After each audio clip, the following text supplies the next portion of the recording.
Bienvenue dans votre espace d'échange La Voix de l'Environnement face à Raoul. Ce jour, face à Raoul reçoit M. Moussa Mamadou Diakité, chef de la division Changement climatique, développement durable auprès de l'Agence de développement de l'Union africaine, le NEPAD. M. Mamadou, bonjour. Bonjour. Alors, la première question est celle de savoir à quoi consiste l'initiative sur les restaurations dont vous avez la charge? Merci beaucoup de cette opportunité. Donc, c'est une initiative de l'Union africaine qui s'appelle l'initiative pour la restauration des terres dégradées des paysages forestiers en Afrique, en abrégé AFR 100. Cette initiative consiste à restaurer 100 millions d'hectares de terre d'ici 2030. C'est l'objectif que se sont fixés les pays africains depuis 2015. À ce jour, il y a 34 pays africains qui se sont chacun engagés avec des objectifs quantifiés de restauration des terres dégradées et des paysages forestiers. Comment est-ce que justement ce projet est structuré au niveau de l'Union africaine en termes de suivi d'engagement auprès des États? Donc, on a défini 4 piliers dans cette initiative. La première à laquelle vous faites allusion, c'est la mobilisation, la sensibilisation des gouvernements africains qui, par une lettre d'engagement avec un objectif d'hectares quantifié, se donnent un objectif de restauration des terres dégradées. Comme exemple, on a l'Éthiopie qui s'est engagée à restaurer 15 millions d'hectares de terre d'ici 2030. Je me rappelle aussi que le Cameroun s'est engagé à 12 millions d'hectares de terre. La Tanzanie, où nous nous trouvons en ce moment, s'est engagé à restaurer 5,4 millions d'hectares de terre dégradées d'ici 2030. Et c'est juste quelques exemples d'objectifs que se sont fixés les pays eux-mêmes. Ouais, mais comment est-ce qu'on se rassure justement que les objectifs 100 millions d'hectares, est-ce que aujourd'hui, sur le plan de votre comptabilité, je peux dire de votre comptabilité, est-ce que 2030 n'est pas loin? Nous sommes à plus ou moins 5 ans de 2030. Peut-on faire déjà une estimation sur Tout à fait. le travail qui est fait? Tout à fait. Donc, je vous ai parlé du premier pilier de l'initiative AFR 100. Le deuxième pilier, c'est vraiment le suivi et évaluation ou le monitoring. On a mis en place une plateforme qui est très, très solide avec des données satellitaires, avec des données GIS pour pouvoir faire le suivi des terres et des forêts qui sont sous restauration. Ça permet aussi de voir l'état de la dégradation. Donc, à ce jour, sur les 100 millions d'hectares de terre d'objectifs, on estime qu'il y a 10 millions qui ont été restaurés ou qui sont sous restauration. Bien sûr, comme beaucoup, vous me direz que l'objectif de 100 millions est très, très ambitieux, mais c'était le but vraiment de redonner la valeur, de reconnaître la valeur de la terre pour tous les bénéfices qu'on connaît pour l'agriculture, pour la création d'emplois, pour la conservation et tout. Donc, mais il faut, en comparant les objectifs, on estime que pendant tout le XXe siècle, il y a à peu près 5 millions d'hectares de terre qui ont été restaurés en Afrique. Donc, par rapport au XXe siècle, évidemment, c'est une victoire, mais par rapport au temps qui nous reste jusqu'en 2030, C'est sûr qu'il y a beaucoup à faire, mais on voulait avoir un éveil des consciences pour dire que c'est possible en mettant beaucoup de collaboration, de coopération entre les pays, entre les partenaires intérieurs, extérieurs de l'Afrique. On pouvait se fixer cet objectif. Sur combien d'années on peut parvenir à mesurer justement les modèles de réussite de nos espaces restaurés? C'est ça, c'est ça avec les innovations technologiques modernes. On sait que la plupart des pays, surtout développés, de plus en plus africains, les agences spatiales, avec leurs satellites, que ce soit du domaine public, des gouvernements, mais ou bien des compagnies privées, avec la mesure dans le temps de l'occupation des sols et des terres, des forêts, il y a moyen de remonter sur 15 ans, 20 ans, sur ce que était une zone précise. Et les données de série d'une zone donnée nous permettent par exemple de voir entre 1990 et 2024 quel a été l'état presque au jour le jour d'un espace donné. Donc, si on remonte, pour l'initiative AFR 100, on utilise généralement l'année 2011 ou l'année 2015 comme l'année de référence. Donc, avec des images satellitaires, avec les experts en monitoring, en suivi et évaluation, quand ils remontent les années jusqu'en 2011, ils peuvent vous dire, par exemple, à Dar es Salaam où on est, ou dans une forêt au Cameroun ou au Congo, quel était l'état en 2011. Donc, à partir de là, on peut estimer avec preuve à l'appui quel a été l'état de cet espace-là, qui peut être que ça s'est dégradé, mais en général, s'il y a une action positive de l'homme, il peut y avoir restauration. L'Afrique est divisée justement en plus ou moins 3 ou 4 grands blocs au sein de l'Union africaine. Alors, comment est-ce qu'on mesure les priorités d'un bloc par rapport à l'autre? Parce que je prendrai un exemple, le bassin du Congo. C'est déjà une zone tropicale assez boisée, dont les besoins en termes de reboisement ou bien de restauration ne seront forcément pas les mêmes que celles des pays du Sahel ou de l'Afrique du Nord. Le processus d'accompagnement. Donc, il y a, bien sûr, en fonction des écosystèmes, en fonction des biomes, les besoins sont différents. Donc, dans la zone dans la zone forestière de l'Afrique, bassin du Congo qui est considéré comme le deuxième poumon du monde après l'Amazonie, c'est beaucoup plus du travail de réhabilitation et d'accompagnement des populations pour montrer le côté durable, renouvelable de la biomasse des produits forestiers ligneux ou non ligneux. Dans la zone sahélienne, par exemple, il s'agit beaucoup plus de la conservation et de la maîtrise de l'eau. Et c'est en fonction de ces différents besoins qu'on se rend compte que ce n'est pas nécessairement parce que une zone est aride à vue d'œil qu'elle n'est pas productive. On s'est rendu compte que les zones semi-arides peuvent être très productives avec un différent type de restauration, de réhabilitation, et que dans les zones, nos homologues d'Afrique centrale nous le rappellent très bien, c'est pas parce que la forêt peut être dense dans cette zone qu'il n'y a pas dégradation, qu'il n'y a pas perte de zones forestières, qu'ils n'ont pas moins besoin de restauration que les zones arides. Je voudrais prendre le cas de l'Afrique de l'Ouest avec le projet La Grande Muraille Verte qui bon, va déjà au-delà de 10 ans depuis son lancement.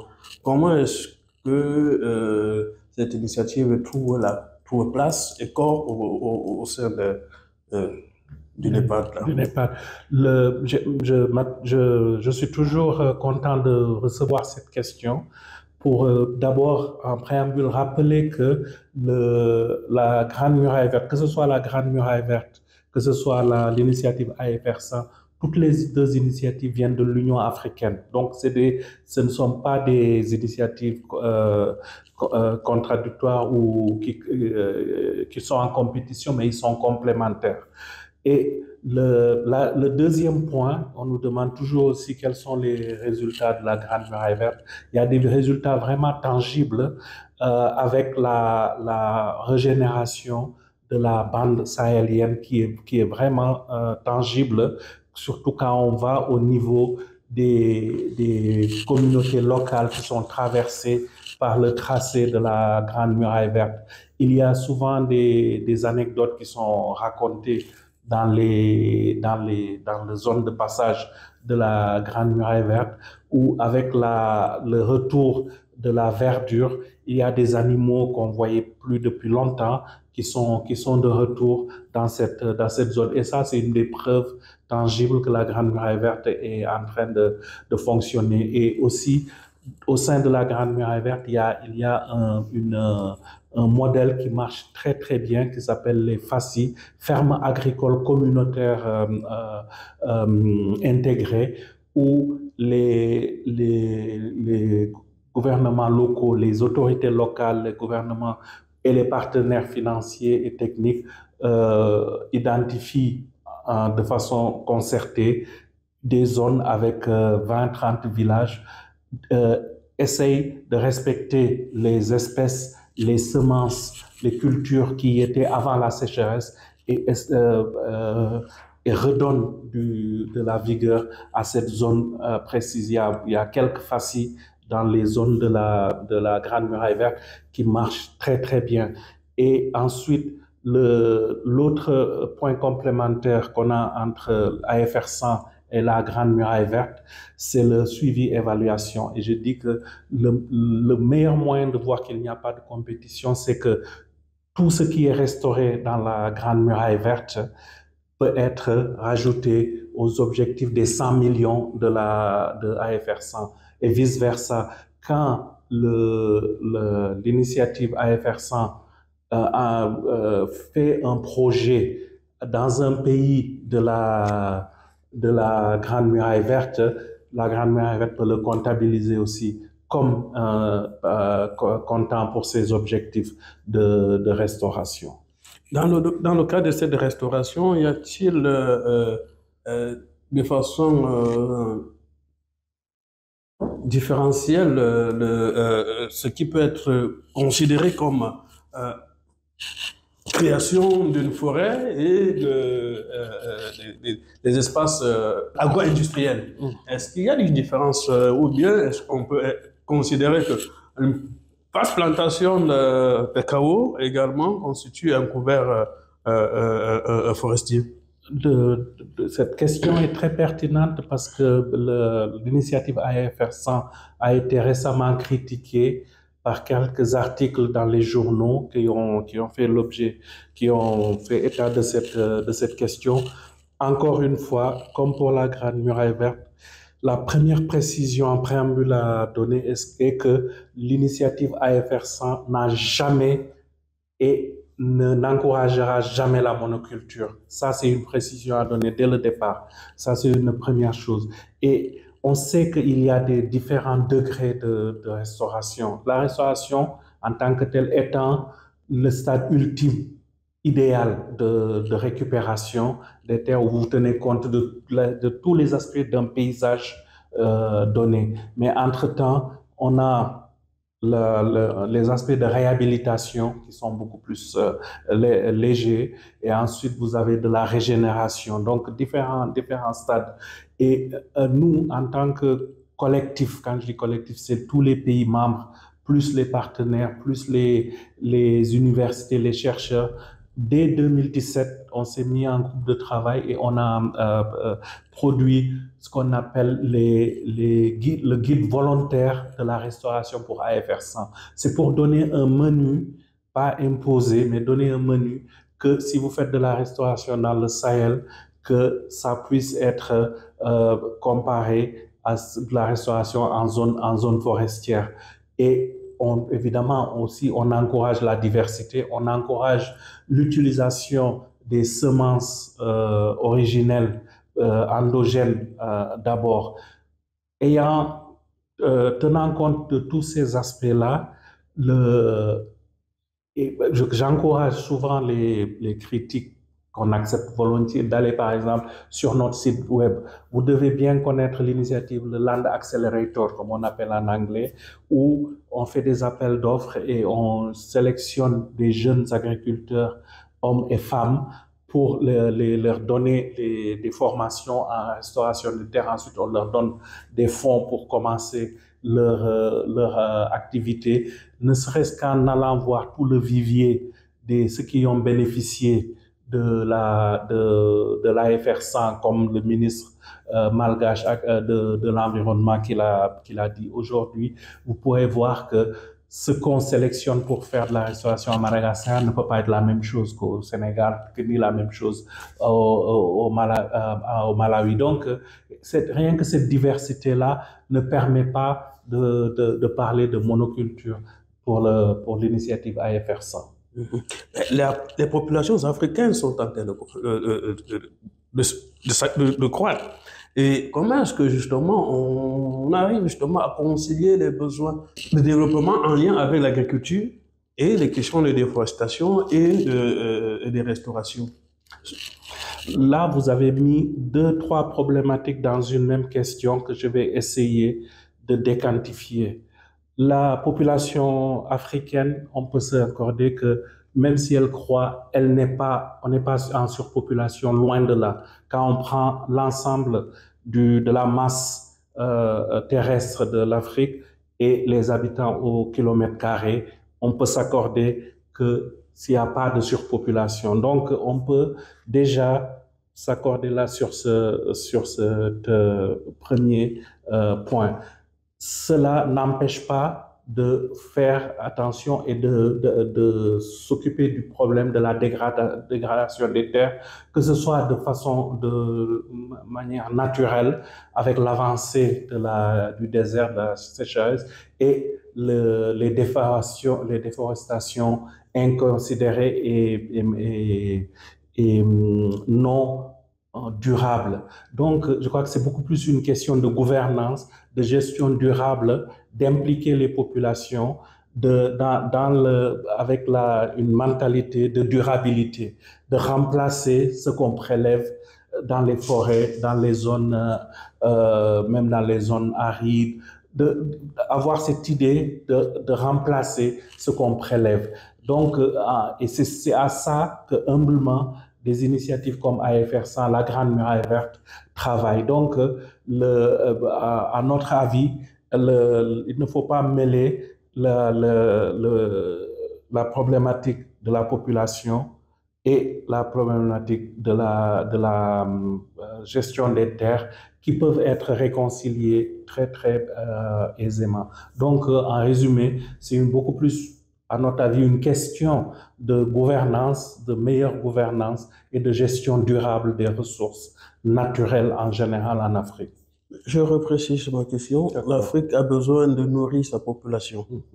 Nous savons qu'aujourd'hui, nos pays sont largement dépendants des produits importés issus du commerce extérieur, et ceci sans aucune mesure d'accompagnement pour pouvoir contrer les besoins de développement. Pour faire de l'agriculture, il faut déforester. Alors, comment justement mesurer entre ces besoins qu'il va falloir, et donc c'est une obligation pour les pays africains, celle de déforester pour faire de l'agriculture, et justement les besoins de mesure et de réussite du projet en lien avec la déforestation? Encore une fois, je vais essayer de détailler cette question qui a au moins 2 ou 3 sous-parties. On sait très bien que l'Afrique peut se nourrir elle-même, que c'est beaucoup plus des changements de politique stratégique qu'il faut opérer. Par exemple, ce que tous les Africains connaissent maintenant, qu'il faut encourager la production des produits agricoles qui donnent la priorité à la consommation locale avant de penser à l'exportation. Les deux ne sont pas antagoniques, mais il y a un petit renversement à faire, à d'abord essayer de produire et consommer local. Beaucoup de nos gouvernements encouragent ça. Ça prend peut-être du temps pour inverser le modèle, mais c'est beaucoup plus une question de produire et consommer local plutôt que favoriser l'exportation. C'est une chose. Et la deuxième sous-partie de votre question, ce n'est pas nécessaire, l'agriculture n'est pas nécessairement liée à la déforestation. Et je reviens à ma réponse précédente que si on favorise ou on sensibilise à la gestion durable, on peut avoir des systèmes de rotation. Et au lieu de faire la culture de la terre brûlée, déboiser, cultiver, se déplacer, on peut penser à une économie beaucoup plus circulaire qu'avoir des achères sur les mêmes zones et revenir sur les mêmes zones qui sont dédiées à l'agriculture et non pas choisir tout le temps la facilité d'aller déboiser, cultiver, déboiser, cultiver. Donc, c'est des changements de paradigme et d'intégration de notions de durabilité, de notions que maintenant, on sait que les ressources sont finies par rapport au développement industriel du Nord du monde qui, au 19e, 18e siècle, on ne savait pas, l'humain ne savait pas que les ressources étaient finies. Maintenant qu'on sait que les ressources sont finies, c'est d'aller beaucoup plus vers la durabilité pour l'Afrique et pour le monde entier. La question du financement est assez centrale, même parce que même pour implémenter toutes ces mesures, on a besoin de financement qui peuvent justifier la lenteur justement dans la mise en œuvre de cette initiative. Comment est-ce qu'on répond à ça? Pour nous, on distingue le financement par les sources. Et j'ai l'habitude de dire dans mes présentations, que ce soit en Afrique ou en dehors, qu'une initiative comme AFR100 a montré qu'on va au-delà de l'aide. On ne s'assoit pas pour attendre de l'aide. Et je crois que c'est une tendance qui est grandissante en Afrique, qu'on veut montrer que les gouvernements eux-mêmes, les autorités locales, les communautés locales ont compris la restauration comme une façon avec beaucoup de bénéfices, récupérer les terres, faire de l'agriculture, créer des emplois, occuper les jeunes et contribuer à l'autosuffisance alimentaire. Quand on connaît qu'on a accepté tous ces bénéfices potentiels de la restauration des terres, comme dans AFR100, de plus en plus, les gouvernements africains mettent de leur propre budget pour restaurer les terres.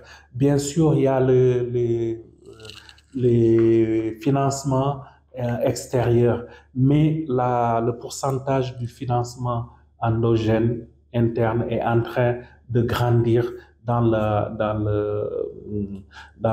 l'initiative AFR100. Nous sommes ici là à la 8e réunion annuelle du partenariat sur l'initiative de restauration des paysages forestiers africains. Est-ce que vous êtes assez satisfait du niveau de dialogue entre les acteurs? Le niveau de dialogue est très positif depuis le lancement de ce programme en 2015, parce que on s'est rendu compte que la restauration des terres, bien que n'occultant pas les problèmes globaux qu'on a, comme les changements climatiques, la désertification, perte de la biodiversité, on a tendance à dire dans cette initiative que la restauration des terres est consensuelle, dans le sens où si vous travaillez avec des agriculteurs, par exemple, ou que un gouvernement décide de restaurer 100 000 hectares de terre, les bénéfices sont multiples. que ça évite le maximum d'antagonisme, que quand vous plantez des arbres ou quand vous faites de l'agriculture durable, vous combattez la sécheresse, vous faites revenir la faune, vous combattez le changement climatique parce que les arbres, les plantes peuvent être des puits de carbone. Si vous faites de la recherche pour favoriser les espèces endogènes, vous contribuez à la conservation et à la valorisation de la biodiversité. Donc, c'est cet esprit de consensuel, dans un certain sens, que vous avez vu dans cet esprit de dialogue qu'il y a entre les différents actes. Ça ne veut pas dire qu'il n'y a pas de problème, mais ça veut dire qu'on a des dénominateurs communs, on a des solutions communes qui nous rassemblent beaucoup plus que les divergences ou les critiques qu'on peut avoir.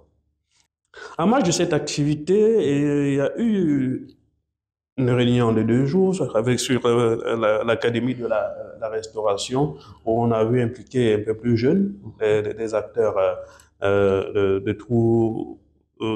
plusieurs pays africains. Quels sont les objectifs visés par cela? Donc, on s'est rendu compte au fil des années que la réunion principale sur le partenariat était beaucoup plus dirigée vers les décideurs gouvernementaux, décideurs extérieurs des agences de développement. Et on sait que la restauration des terres, c'est une pratique ancestrale et qu'il y a des connaissances, il y a des pratiques qui, si on n'a pas envie de les laisser se perdre, on a besoin de les rassembler quelque part dans des bibliothèques, qu'on les documente.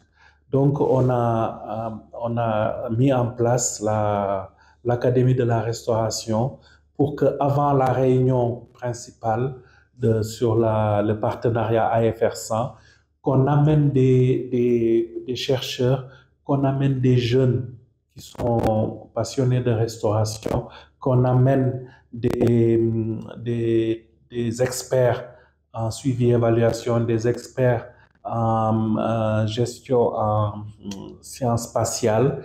Tout ça se met ensemble et partage les connaissances de façon très fluide.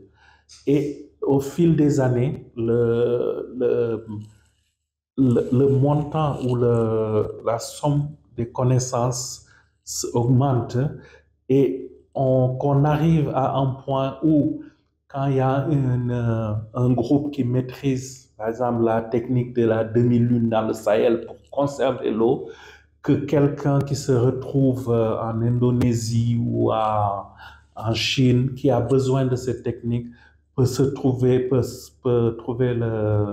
la plateforme de l'Académie de la Restauration pour aller apprendre cette technique et l'appliquer dans la zone où il vit. Donc, rétention, compilation des techniques de restauration pour une large diffusion, pour un partage permanent. Et pour sortir de cet entretien, ne pensez-vous pas que l'Afrique travaille gratuitement pour le monde? Pourquoi autant d'initiatives pour sauver la planète qui ne sont pas constatées dans les autres continents et dans ce pays qui est aussi mal accompagné par ces acteurs qui font assez d'efforts? Pas du tout. L'Afrique ne travaille pas du tout gratuitement. L'Afrique est en train de vivre un revirement comme le monde, qu'on est en train de prendre conscience qu'on a les plus grands nombres de surfaces de terre arables, qu'on a la plus jeune population du monde, qu'on a la plus grande capacité de production du moment qu'on d'abord s'engage à produire local, consommer local, comme je l'ai déjà dit.